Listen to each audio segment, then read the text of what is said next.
Good morning and welcome to Thursday morning, January the 13th.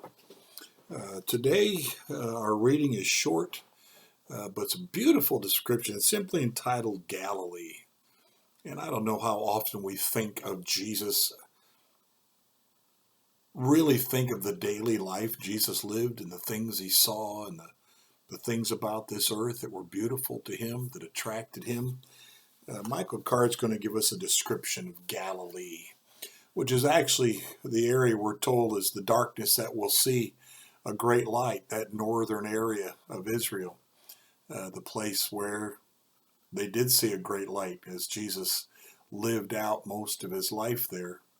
Of course, he traveled other places in Israel, but Galilee was, if you asked him where home was, maybe he would have said Galilee. That's where Nazareth was. That's where so many of his teachings take place. All those events on Galilee Lake, up there. Yeah. Sit back and listen to this great description. The beauty of Galilee is beyond words. So it was necessary to make this an instrumental. In contrast to the desert surrounding Jerusalem to the south and Judea, Galilee is green and fertile. I like to think of it as Jesus' world. Galilee is the major flyway between Africa and Europe. Flocks of every imaginable species of bird are funneled over the verdant countryside. Storks and cranes pass through the country twice a year on their way to winter in Africa or to escape the heat and nest in Europe. There are also the indigenous birds that stay for the most part. Beautiful green long-tailed parakeets, iridescent kingfishers and larks, Egyptian vultures and cormorants. My favorite is the wagtail, which is and does exactly what its name implies. It makes me wonder if Jesus had a favorite, if he laughed quietly to himself as the wagtails made their comical way across an open field, wagging their tails as they went. Then there are the orchards, the vineyards, the figs, and the olives, for Galilee is an amazingly fertile land.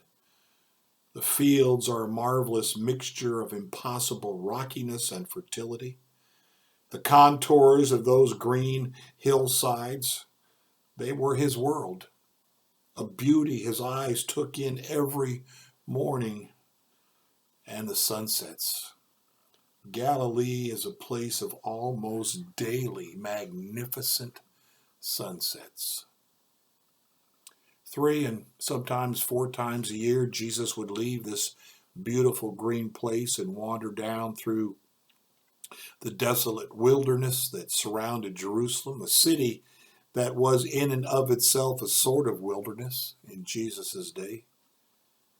How much did he miss the cool lake breezes as he and the 12 bedded down in the Judean desert? Or did his calling and purpose completely override any homesickness for the beautiful, lush land they had left in the north? And finally, there is the lake, Kinnereth, or Galilee, or Tiberias. It is almost as if it is so beautiful, no one could decide on what to call it.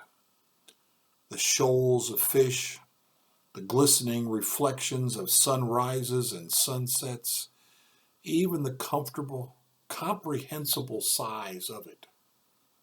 Some see the outline of the shoreline in the shape of the human heart, and that makes sense. The lake is the beating heart of Galilee and the heart of Jesus' world. So many of the key cities we hear named that Jesus visited, places he did miracles, are around the Sea of Galilee, in what was commonly just called the Galilee, because it was a whole territory there, for lack of a better term. Just think, Jesus growing up there, Jesus getting a feel for the creation that he was part of making, loving it. I wonder if he ever looked and said, "It is good." This devotion strikes me today, just that need that we really should think of Jesus.